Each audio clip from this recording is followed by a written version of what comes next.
더 산삼류, 이거는 사실 말이 필요 없거든요.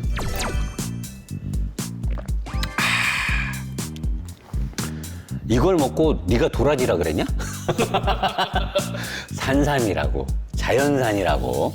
자, 여러분, 더 산삼류 저희 몰에서 이미 판매가 많이 됐거든요. 사람들이 그런 말씀을 하시더라고요. 노 사장이 왜 이런 건강식품, 특히나 이런 산삼 같은 거에 왜 열을 올리냐? 맞습니다. 마진이 높습니다. 저희한테 가장 마진율이 높은 제품입니다. 많이 팔고 싶습니다. 도와주십시오. 많이 팔고 싶습니다. 진심을 먼저 전하고 다시 사실을 전하도록 하겠습니다.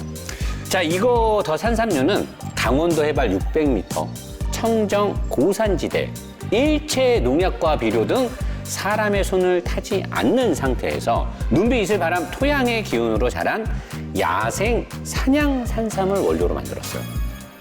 그래서 이게 뭐 산양 추출액, 산삼 추출액 99%뭐 어쩌고 저쩌고 다 여러분 검색하면 다 나오고, 제일 좋은 건 뭐냐?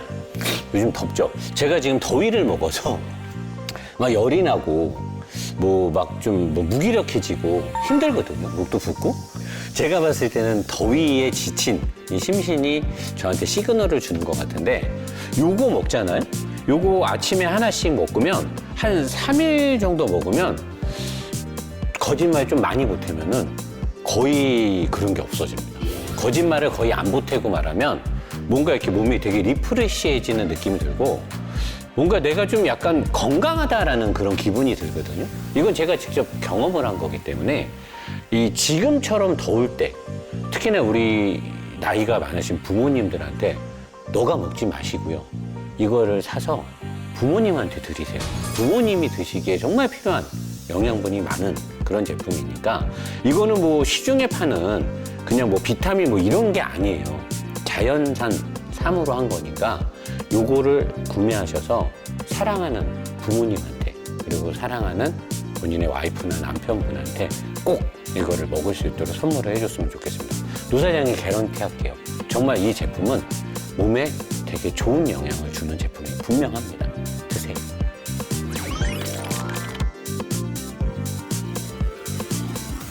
보셨죠?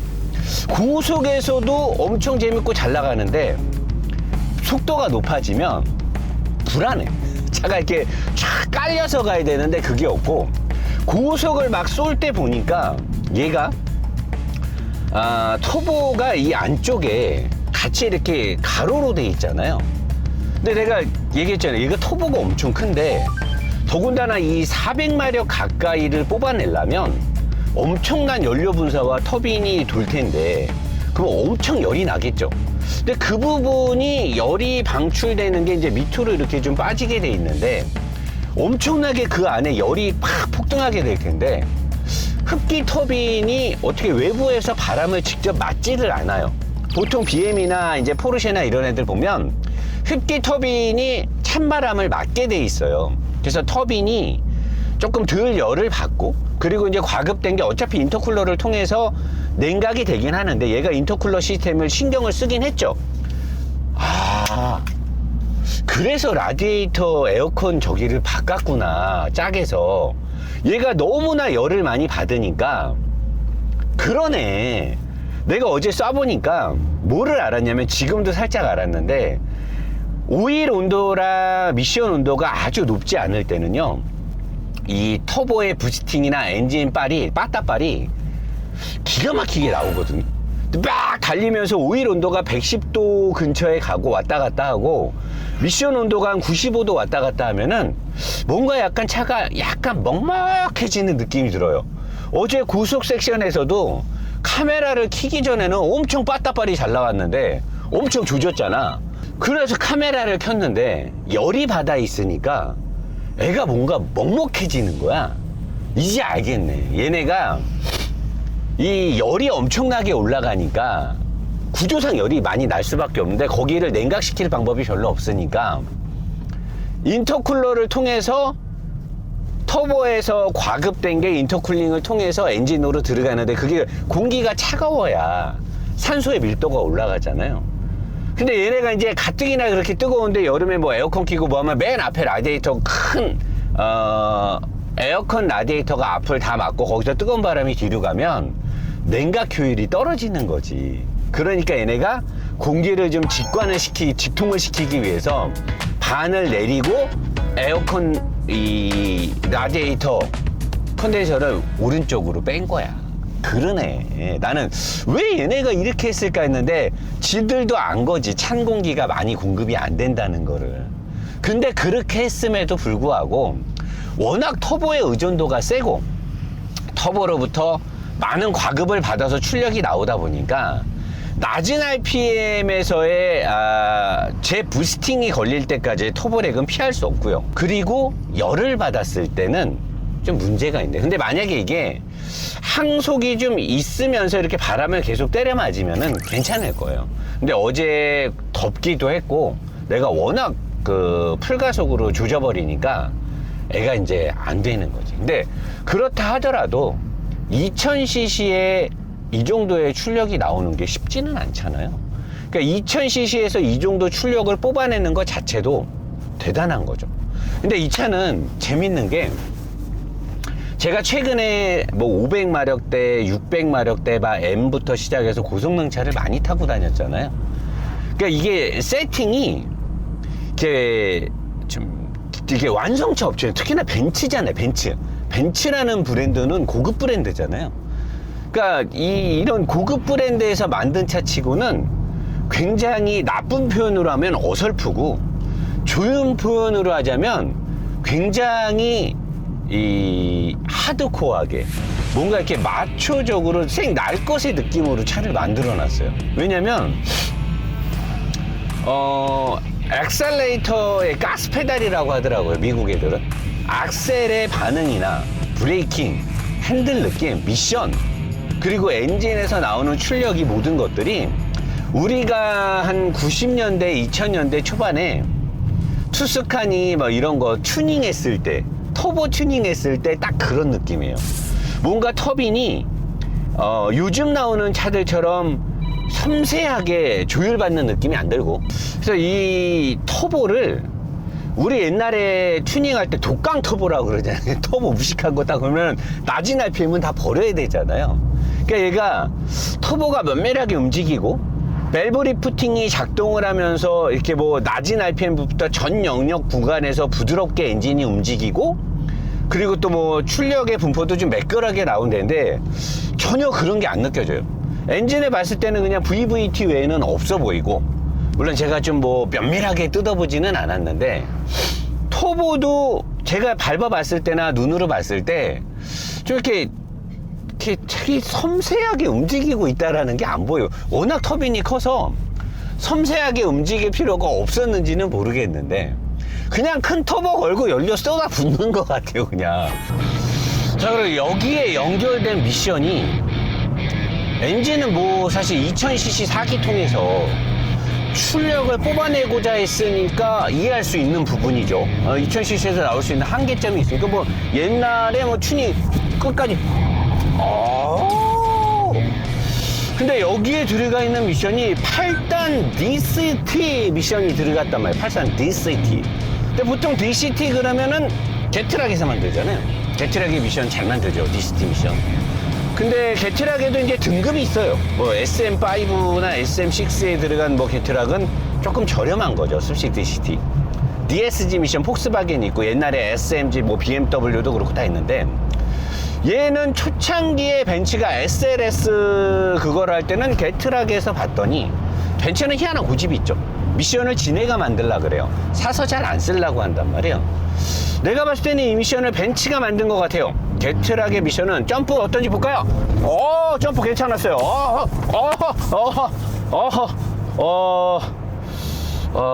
풍부한 쇼바감은 없죠. 거의 뭐 카트 같은 느낌으로 날아다니는데, 어쨌든 이 게트락에서 초창기에 봤던 거를 자기들이 개량한 것 같은데, 이 미션이 초창기 우리가 DCT 미션들의 세팅값하고 똑같아요. 초창기가 무슨 말이냐면 이렇게 다닐 때 약간 느리고, 그 다음에 변속을 할 때 쿵쿵 따 3단, 쿵쿵 따 4단, 쿵쿵 따 5단.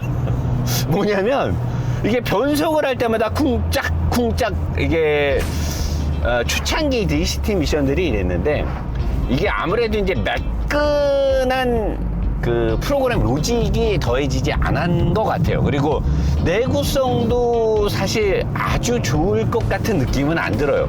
왜냐면 미션을 잘 만드는 애들이 만드는 게 훨씬 낫거든요.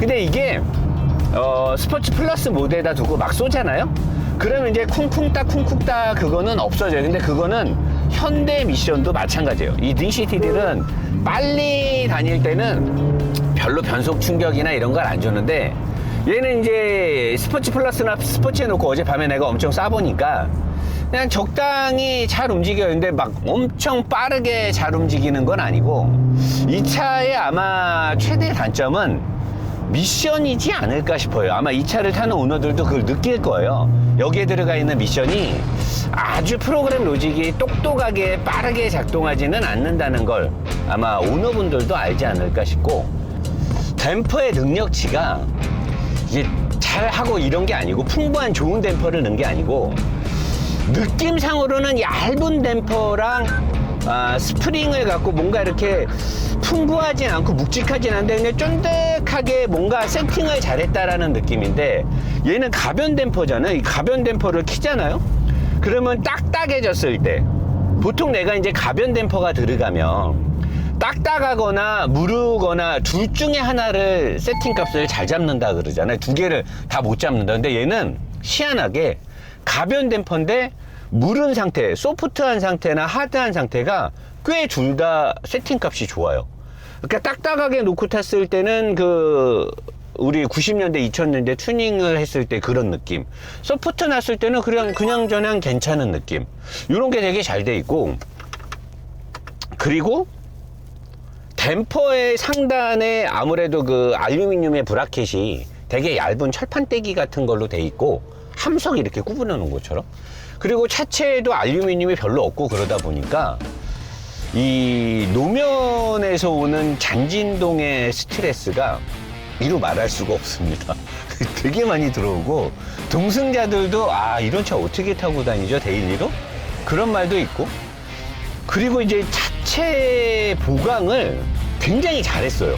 앞쪽도 그렇고 중간도 그렇고 리어 쪽도 그렇고 보강을 되게 잘해서, 진짜 내가 옛날에 M4, M5 막 차체, 하체, 서스펜션, 서브프레임 잘 만들었다고 칭찬하듯이 핫해치 치고는 얘는 서스펜션을 진짜 잘 만들어 놨어요. 그래서 달릴 때 차체가, 물론 뭐 핫해치 타면서 차체 무른 거를 느끼기 쉽지 않은데 진짜 차체가 돌덩이 같은 느낌이 잘 들고, 너클함을 굉장히 크게 만들어 가지고 거기에서 알루미늄 이 너클함이 상당 부분 주행의 부드러운 느낌에 되게 많이 도움을 줍니다. 그리고 또 이 스티어링의 느낌도 웬만한 핫해치들이, 전륜의 서스펜션들이 대부분 맥퍼슨을 앞쪽을 볼 타입, 뒤에만 롤케이크를 넣기 때문에 움직임에 있어서 아무리 걔네가 딱딱하게 해도 전륜에 어쩔 수 없는 약간 좀 부족한 허전함이 있는데, 얘는 렉 타입이 뻑뻑하게 움직이는 것 같진 않는데 앞바퀴 서스펜션의 조율을 되게 잘 해놨어요. 그래서 타고 다니면 만족도 되게 높고 재밌고 다 좋아요. 다 좋고 사륜 시스템이 막강합니다. 아우디가 뭐 꽈뚜로, 울트라 꽈뚜로 얘기하는데 그냥 짜지세요. 얘가 사륜 시스템 하나는 기가 막히게 만들어 놓은 것 같아요. 사륜의 동력 전달도 그렇고, 뒷바퀴의 디퍼렌셜, 바퀴 양쪽으로 드라이브 샤프트로 나가는 거를 묶어주고 피고 한쪽으로 밀어주고, 이런 것들을 기가 막히게 잘 해놔서 뒷바퀴 서스펜션이 사실 오리지널 그냥 전륜차들이 멀티링크를 썼을 때 하는 그거 방식인데, 얘는 전륜 핫해치의 약점인 오버로 날아가고, 앞쪽은 트랙션이 좋은데 뒤쪽은 약하다, 절대 느낄 수가 없습니다. 그래서 저는 이 차를 이 스트리트 머신, 일반 도로에서 깡패처럼 WRC 꼭 랠리카 같은 느낌으로 타기에는 정말 차 세팅 잘한 것 같고, 내가 지금 오늘 BMW M2를 봤거든요. M2가 할인했을 때 가격 차이, 그 다음에 M340i가 할인을 좀 받고 어쩌고 사면 7천만 원 이렇게 초중반 초반 이렇게 사잖아요. 그럼 만약에 얘가 이제 뭐 235나 135나 골프 GTI, 골프 R, 뭐 아우디 이런 거랑 비교했을 때 얘가 만약에 브랜드 밸류에서 이기고 실내 인테리어에서 이기고 사륜의 메커니즘 시스템에서 굉장히 좋다고 했을 때, 근데 M340의 480마력 걔는 이제 6기통 102량발이 있잖아요. 걔 가속 때리잖아요. 그리고 얘만큼 민첩하게 코너를 못 돌 수도 있는데 걔는 일단 터브렉이 없죠. 102량발이 있으니까. 그리고 후륜에서 오는 이루 말할 수 없는 경쾌함하고 항속을 했을 때 좋은 느낌, 위스퍼는 아니고요. 근데 그런 거를 했을 때 과연 내가 만약에 7천만 원, 물론 얘가 할인을 해주면 뭐 더 싸겠지만 7천만 원 왔다리 갔다리 금액으로 차를 산다라고 하면 과연 내가 쉽게 이 차를 선택할 수 있을까? 만약에 내가 뭐 7시리즈니 M550i니 좋은 차가 하나 있어. 그리고 벤츠인데 귀엽고 뭐 작게 재밌게 타는 차가 필요하다라고 하면 살 수는 있을 것 같아요. 근데 내가 한 대의 차를 고른다라고 하면 7천만 원 가까이를 주고 과연 내가 이 차를 선뜻이 선택할 수 있을까? 이 부분은 아리송해가 되는 거죠. 황 과장님, A45 AMG 좀 팔리겠는데요. 그리고 재고가 많이 남아있다는 E클래스, S클래스, 이번 기회에 연락이 가면 잘 성사가 돼서 많이 팔렸으면 좋겠습니다. 제가 이렇게 저를 믿고 리뷰업 채널 해주시는 분들한테는 아낌없이 선전을 해드리고 있죠. 깔끔하게 아주 차가 돌죠. 이제 하체 세팅도 잘한 것 같아요. 자, A45 AMG 시승을 한번 해보시고 이 차에 관심 있는 우리 젊은 친구들, 엉아가 얘기하는데 뭐 가격이나 모양 빼고 뭐 미션 좀 뭐 좀 거시기 하고 엔진 좀 거친 세팅 빼고는 차는 좋다. 차는 차체가 좋아야 되고 구동 시스템에 대한 레이아웃, 하드웨어 설계가 좋아야 되는데 얘는 잘 돼 있어. 엔진 미션이 부족한 거 아니에요, 노 사장님? 부족하다기보다는 거칠게 세팅됐다고 보는 게 맞아. 엉아 믿지? 엉아 믿고 이 차 재밌는 차니까 구매해도 된다니. 프락셀 하겠습니다.